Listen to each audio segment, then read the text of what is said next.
Akhirnya Pak Paul ngomong Gilbert terus jadi suruh Tuhan. Ya nggak tahu kenapa ya. Kadang-kadang contoh yang paling baik dan dia yang buka celah. Ya kan, dia kan yang pertama ngatain saya anak iblis kan, dan kemudian berbalas pantun kan. Itu salahnya dia sendiri, dia buka celah, ya kan. Coba kalau dia nggak bilangin anak iblis, mungkin saya tidak akan terlalu garang kan. Cuman sekali waktu dia cerita tentang saksi Yehova, saya serang dia kan. Iya, dia ngomongin saksi Yehova sesat, dia sendiri nggak berani ngomongin orang Islam sesat. Kan pengecut dia kan. Terus dia kemudian ngatain saya anak iblis. Wah, ini kesempatan ini kita masuk kan. Artinya kan memang itu kan Jibril menyuruh saya, ya kan. Ini jadikan satu nih contoh nih. Begitu. Kenapa saya nggak semua hantam semuanya, cuman Gilbert saja. Buat contoh. Artinya yang lain juga demikian ya, Philip Mantova, Niko, Tony Daud. Makanya Gilbert dan pengikut-pengikutnya ini kan Tony Daud, Saifuddin, Joshua Tewu yang bergaya hidup mewah ini kan. Glamor ini kan.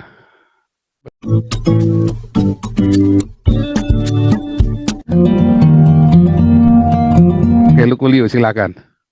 Om Gopal. Iya. Beberapa pertanyaan ini ganjel, Gopal. Yang pertama itu menyingkapi ada kan kalau di beberapa tempat ini ada sindrom anti Paul Zhang. Yang terutama di kita ngomong yang seiman ya, ngomong seiman. Jadi gini, ya aku sih no problem lah masalah itu ya. Semua orang punya cara pandang sendiri gitu loh ya. Terus yang jadi prihatin tuh gini, lagi demam mengkultuskan pendeta. Jadi kayak perpuluhan itu yang tadi Ko Paul tayangkan tadi itu menjadi salah satu keprihatinan saya. Dan mungkin yang pendeta Gilo itu sampai ini ya, kok mindset jemaatnya juga banyak yang kayak gitu ya. Kebetulan kan saya lagi dekat dengan seseorang ya, cewek ya. Ya kita fine saja gitu. Terus begitu dia ada masalah, ya sebetulnya itu masalah sepele banget ya. Terus aku kasih solusi. Kamu sih gini loh, nanti kalau kamu menunda ini jadi gede banget, tapi harusnya sekecil ini kamu bisa nangani masalahmu itu loh, sebelum jadi gede gitu loh. Terus kamu itu kok gitu loh, kamu itu negatif mulu, kamu tuh kayak Paul Zhang begini wajah sama kelakuan sama. Waduh, aku digituin ya. Waduh, tak pikir langsung aku diblokir. Pantesan wajahmu kayak Paul Zhang, sifatmu juga sama loh.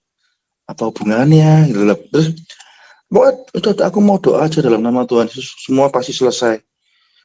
Loh kok kamu doa tanpa perbuatan juga kosong. Toh ini perbuatan yang sepele banget gitu loh. Kamu selesaikan dengan cara yang sepele banget.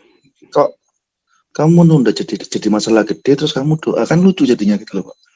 Jadi aku mau tanya, respon kita untuk menghadapi orang-orang yang tercemar oleh istilahnya, ya kita ngomong paham radikal gereja yang mengkultuskan dogma ya. Jadi iman tanpa perbuatan kan kosong. Jadi aku enggak mau apapun itu ya, tetapi kan kita semua basic kembali ke Alkitab tuh.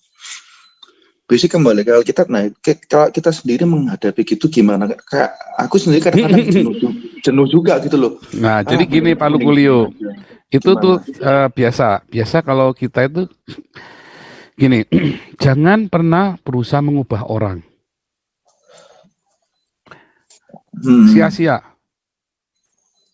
Ya biar saja kita bikin stream sendiri. Jangan pernah mau ngubah orang. Kita rubah diri kita saja, kita jalanin. Jangan pernah mau ngubah orang. Sia-sia. Hanya Tuhan yang bisa mengubah orang. Saya nggak pernah mau ngubah orang. Ya, tapi Pak Paul ngomong Gilbert terus jadi suruh Tuhan. Ya nggak tahu kenapa ya. Kadang-kadang contoh yang paling baik dan dia yang buka celah. Ya kan, dia kan yang pertama ngatain saya anak iblis kan, dan kemudian berbalas pantun kan. Itu salahnya dia sendiri, dia buka celah, ya kan. Coba kalau dia nggak bilangin anak iblis, mungkin saya tidak akan terlalu garang kan. Cuman sekali waktu dia cerita tentang saksi Yehova, saya serang dia kan. Iya, dia ngomongin saksi Yehova sesat, dia sendiri nggak berani ngomongin orang Islam sesat. Kan pengecut dia kan. Terus dia kemudian ngatain saya anak iblis. Wah, ini kesempatan ini kita masuk kan, artinya kan memang itu kan Jibril menyuruh saya, ya kan? Nah, ini jadikan satu nih contoh nih. Nah, begitu. Kenapa saya nggak semua hantam semuanya, cuman kibet saja. Dua contoh. Artinya yang lain juga demikian ya, Philip Mantova, Niko, Tony Daud. Ya, makanya Gilbert dan pengikut-pengikutnya ini kan Tony Daud, Saifuddin, Joshua Tewu yang bergaya hidup mewah ini kan, glamor ini kan, hati-hati, ya kan. Tapi kan kita nggak usah ngubah mereka, itu kan urusan mereka dengan Tuhan. Yang penting kita kasih tahu yang itu salah. Ya udah urusan mereka. Kayak saya mau dibilang apa, memang gua pikirin. Yang penting kita terus jalan terus, tapi kita juga teriak yang keras. Kalau udah gitu mah kita jangan sok mau ngajarin orang rubah orang, mustahil. Bini sendiri aja kita nggak bisa rubah, apalagi orang lain. Istri saya saja nggak bisa rubah kok. Nggak ada yang bisa. Anda punya istri pun tidak akan bisa merubah istri Anda sampai mumet udah. Nggak akan bisa udah. Nggak bisa. Jangan kita rubah orang lain ya. Gitu ya, jadi jangan, kita pokoknya lakukan, kita bikin stream sendiri, sendiri, kita kan sekarang bikin stream sendiri nih, kita kenceng, nah, makanya jangan lupa ya. Nah tadi ya, projectnya kita ini ya, project kita mana tadi, nah ini bikin stream kita nih ya. Gitu ya, Malukulio jawabannya itu. Jangan pernah mengubah orang lain, tapi kita ya viralkan saja supaya orang siapa tahu sadar gitu kan. Yang setuju dengan kita ikut kita, nggak setuju ya biarin aja. Nggak usah kita kalau ditanya kita jawab alasannya kita kasih tahu. Nggak mau ya sudah, nggak usah dipising, nggak usah dipikirin, nggak usah pengen penasaran kitanya, jangan. Nanti malah kita habis waktu. Kayak saya kan nggak mau habis waktu, jalan terus, mau orang ngomong apa kek. Ya kan, emang gua pikirin, mau kita lari terus, jalan terus, kita sedang bikin proyek 1 miliar untuk Jakarta, 1 miliar Surabaya, 1 miliar di Bandung. Kita mau bikin tenda-tenda seperti ini. Daripada bangun buat gerejanya Niko, gerejanya Gilbert, gerejanya Philip Mantova, Anda habis bermiliar-miliar, ini jelas nih, ratusan orang akan dikasih rumah nih. Daripada Anda bikin gedung yang mewah, ya ini jelas nih, proyek jelas ini. Nah, gitu ya. Terus berikutnya ini ngomong. Masalah kerasukan tadi gue Paul. Aku pernah, aku bingung itu jadi mulai berpikir keras lagi ya. Jadi pada saat aku tinggal di Madura di Pamekasan ya, nah ada tetangga kosku kan, dia katanya kerasukan sampai dipanggilin orang pinter, dukun dan beberapa dukun juga masuk. Terus ada beberapa ya pemuka agama sebelah lah ya. Sampai jam 3 pagi itu nggak kelar gitu loh. Nah terus begitu aku masuk itu ada kejadian gini ngomong.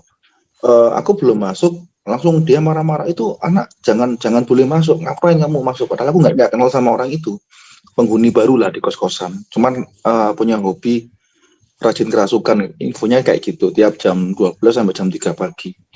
Nah saat aku minta izin itu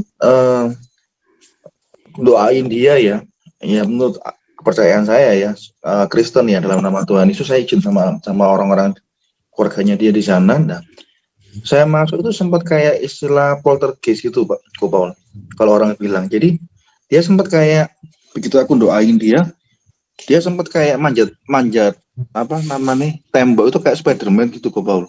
Ya itu kasusnya gimana Paul, apa memang roh jahat atau mungkin apakah efek adrenalinnya gimana atau gimana itu? Itu hanya adrenalin aja biasa, itu kan sudah pernah dijelaskan Pak Dr. Siswanto dulu kan di sini, psikologi kesurupan itu.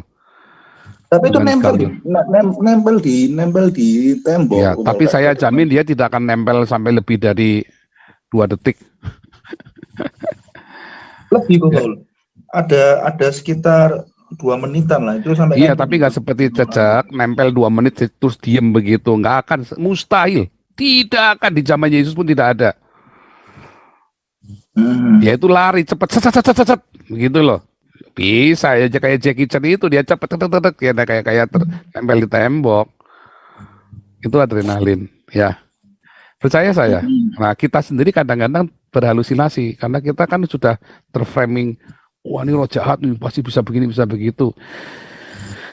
Enggak ya, orang belajar kungfu aja nggak bisa nempel kayak cecak gitu, nempel di tembok begitu aja, gitu nggak mungkin, nggak bisa. Ya, itu ada itu karena dia adrenalin itu. Jadi kita harus ya itu tadi kita sendiri karena kita terbiasa dengannya begitu. Kalau saya itu banyak lihat orang kesurupan ya. Ya, tapi itu semua bisa dijelaskan. Ya, serius ya itu bisa dijelaskan.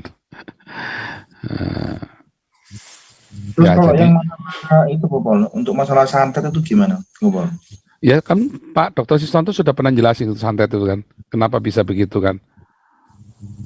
Ya, Oh, udah coba pernah nanti ya. jelasin. Ya, Pak Dokter Sistanto dulu ingat psikologi kesurupan. Udah pernah kita nanti kita mau bikin seminar lagi psikologi agama.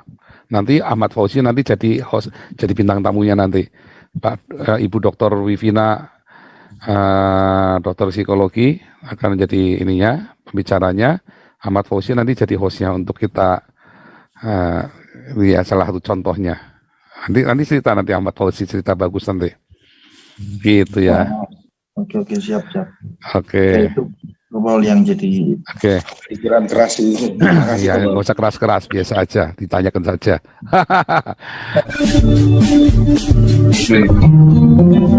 Yang menyamakan Roma 10 ayat 9 pokoknya.